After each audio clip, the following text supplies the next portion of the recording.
नमस्कार दोस्तों, शिव पुराण में आपका बहुत बहुत स्वागत है। आज हम लोग पढ़ने वाले हैं शिव पुराण की विद्वेश्वर संहिता का 14 अध्याय अग्नि यज्ञ, देव यज्ञ और ब्रह्म यज्ञ का वर्णन। तो चलिए शुरू करते हैं। ऋषियों ने कहा, प्रभु अग्नि यज्ञ, देव यज्ञ और ब्रह्म यज्ञ का वर्णन करके हमें कृतार्थ करें। सूत जी बोले, महर्षियों, गृहस्थ पुरुषों के लिए प्रातः और सायंकाल अग्नि में यानी सुबह और शाम को अग्नि में 2 चावल और द्रव्य की आहुति ही अग्नि यज्ञ है। ब्रह्मचारियों के लिए समिधा का देना ही अग्नि यज्ञ है, अर्थात अग्नि में सामग्री ही आहुति देना उनके लिए अग्नि यज्ञ है। द्विजों का जब तक विवाह ना हो जाए उनके लिए अग्नि में समिधा की आहुति, व्रत तथा जाप करना ही अग्नि यज्ञ है। द्विजो जिसने अग्नि को विसर्जित कर उसे अपनी आत्मा में स्थापित कर लिया है, ऐसे वानप्रस्थियों और सन्यासियों के लिए यही अग्नि यज्ञ है कि वे समय पर हितकर और पवित्र अन्न का भोजन कर ले। ब्राह्मणों, सायंकाल अग्नि के लिए दी आहुति से संपत्ति की प्राप्ति होती है तथा प्रातः काल यानी सूर्य के समय सूर्य देव को दी आहुति से आयु की वृद्धि होती है। दिन में अग्निदेव सूर्य में प्रविष्ट हो जाते हैं, अतः प्रातः काल सूर्य को यानी सुबह के समय सूर्य को दी आहुति अग्नि यज्ञ के समान ही होती है। इंद्र आदि समस्त देवताओं को प्राप्त करने के उद्देश्य से जो आहुति अग्नि में दी जाती है वह देव यज्ञ कहलाती है। लौकिक अग्नि में प्रतिष्ठित जो संस्कार निमित्तिक हवन कर्म है वह देव यज्ञ है। देवताओं को प्रसन्न करने के लिए नियम से विधि पूर्वक किया गया यज्ञ ही देव यज्ञ है। वेदों के नित्य अध्ययन और स्वाध्याय को ब्रह्म यज्ञ कहते हैं। मनुष्य को देवताओं की तृप्ति के लिए प्रतिदिन ब्रह्म यज्ञ करना चाहिए। प्रातः काल और सायंकाल यानी सुबह और शाम को ही इसे किया जा सकता है। अग्नि के बिना देव यज्ञ कैसे होता है, इसे श्रद्धा और आदर से सुनो। सृष्टि के आरंभ में सर्वज्ञ और सर्वसमर्थ महादेव शिव जी ने समस्त लोकों के उपकार के लिए वारों की कल्पना की। भगवान शिव संसार रूपी रोग को दूर करने के लिए वैद्य है, सबके ज्ञाता तथा समस्त औषधियों के औषध है। भगवान शिव ने सबसे पहले अपने वार की रचना की जो आरोग्य प्रदान करने वाला है।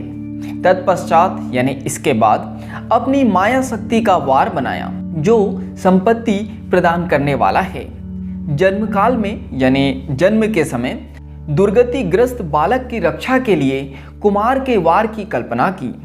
आलस्य और पाप की निवृत्ति तथा समस्त लोकों का हित करने की इच्छा से लोक रक्षक भगवान विष्णु का वार बनाया। इसके बाद शिवजी ने पुष्टि और रक्षा के लिए आयुःकर्ता त्रिलोक सृष्टा परमेष्टि ब्रह्मा का आयुष्कारक वार बनाया। तीनों लोकों की वृद्धि के लिए पहले पुण्य पाप की रचना होने पर लोगों को शुभाशुभ फल देने वाले इंद्र और यम के वारों का निर्माण किया। ये वार भोग देने वाले तथा मृत्यु भय को दूर करने वाले हैं। इसके उपरांत भगवान शिव ने 7 ग्रहों को इन वारों का स्वामी निश्चित किया। ये सभी ग्रह नक्षत्र ज्योतिर्मय मंडल में प्रतिष्ठित है। शिव के वार के स्वामी सूर्य है, शक्ति संबंधी वार के स्वामी सोम, कुमार संबंधी वार के अधिपति मंगल, विष्णु वार के स्वामी बुध, ब्रह्मा जी के वार के स्वामी बृहस्पति, इंद्र वार के स्वामी शुक्र व यमवार के स्वामी शनि हैं। अपने अपने वार में की गई देवताओं की पूजा उनके फलों को देने वाली है। सूर्य आरोग्य और चंद्रमा संपत्ति के दाता है। बुध व्याधियों के निवारक तथा बुद्धि प्रदाता है। बृहस्पति वायु की वृद्धि करते हैं। शुक्र भोग देते हैं और शनि मृत्यु का निवारण करते हैं। इन 7 वारों के फल उनके देवताओं के पूजन से प्राप्त होते हैं। अन्य देवताओं की पूजा का फल भी भगवान शिव ही देते हैं। देवताओं की प्रसन्नता के लिए पूजा की 5 पद्धतियां हैं। पहले उन देवताओं के मंत्रों का जाप, दूसरा होम, तीसरा दान, चौथा तप तथा पांचवा वेदी पर प्रतिमा में अग्नि अथवा ब्रह्मांड के शरीर में विशिष्ट देव की भावना करके 16 उपचारों से पूजा तथा आराधना करना। दोनों नेत्रों तथा मस्तक के रोगों में और कुष्ठ रोग की शांति के लिए भगवान सूर्य की पूजा करके ब्राह्मणों को भोजन कराए। इससे यदि प्रबल प्रारब्ध का निर्माण हो जाए तो जरा एवं रोगों का नाश हो जाता है। इष्टदेव के नाम मंत्रों का जाप वार के अनुसार फल देते हैं। रविवार को सूर्यदेव व अन्य देवताओं के लिए तथा अन्य ब्राह्मणों के लिए विशिष्ट वस्तु अर्पित करें। यह साधन विशिष्ट फल देने वाला होता है तथा इसके द्वारा पापों की शांति होती है। सोमवार को संपत्ति व लक्ष्मी की प्राप्ति के लिए लक्ष्मी की पूजा करें तथा पत्नी के साथ ब्राह्मणों को घी में पका अन्न भोजन कराए। सोमवार को संपत्ति व लक्ष्मी की प्राप्ति के लिए लक्ष्मी की पूजा करें तथा पत्नी के साथ ब्राह्मणों को घी में पका अन्न भोजन कराए। मंगलवार को रोगों की शांति के लिए काली की पूजा करें। उड़द, मूंग एवं अरहर की दाल से युक्त अन्न का भोजन ब्राह्मणों को कराए। बुधवार को दधि युक्त अन्न से भगवान विष्णु का पूजन करें। ऐसा करने से पुत्र मित्र की प्राप्ति होती है। जो दीर्घायु होने की इच्छा रखते हैं यानी लंबी उम्र की इच्छा रखते हैं वे बृहस्पतिवार को देवताओं का वस्त्र, यज्ञों, पवित्र तथा घी मिश्रित खीर से पूजन करें। भोगों की प्राप्ति के लिए शुक्रवार को एकाग्रचित होकर देवताओं का पूजन करें और ब्राह्मणों की तृप्ति के लिए षड्रस युक्त अन्न दें। स्त्रियों की प्रसन्नता के लिए सुंदर वस्त्र का विधान करें। शनिवार अपमृत्यु का निवारण करने वाला है। इस दिन रुद्र की पूजा करें। तिल के होम व दान से देवताओं को संतुष्ट करें।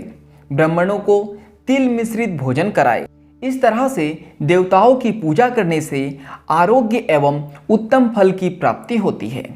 देवताओं के नित्य विशेष पूजन यानी देवताओं की हर दिन पूजा करने से, विशेष तरीके से पूजन करने से पूजन, स्नान, दान, जाप, होम तथा ब्राह्मण तर्पण एवं रवि आदि वारों में विशेष तिथि और नक्षत्रों का योग प्राप्त होने पर विभिन्न देवताओं के पूजन में जगदीश्वर भगवान शिव ही उन देवताओं के रूप में पूजित होकर सब लोगों को आरोग्य फल प्रदान करते हैं। देश, काल, पात्र, द्रव्य, श्रद्धा एवं लोक के अनुसार उनका ध्यान रखते हुए महादेव जी की आराधना करने वालों को आरोग्य आदि फल देते हैं। मंगल कार्यों के आरंभ में और अशुभ कार्यों के अंत में तथा जन्म नक्षत्रों के आने पर गृहस्थ पुरुष अपने घर में आरोग्य की समृद्धि के लिए सूर्य ग्रह का पूजन करें। इससे सिद्ध होता है कि देवताओं का पूजन संपूर्ण अभिष्ट वस्तुओं को देने वाला है।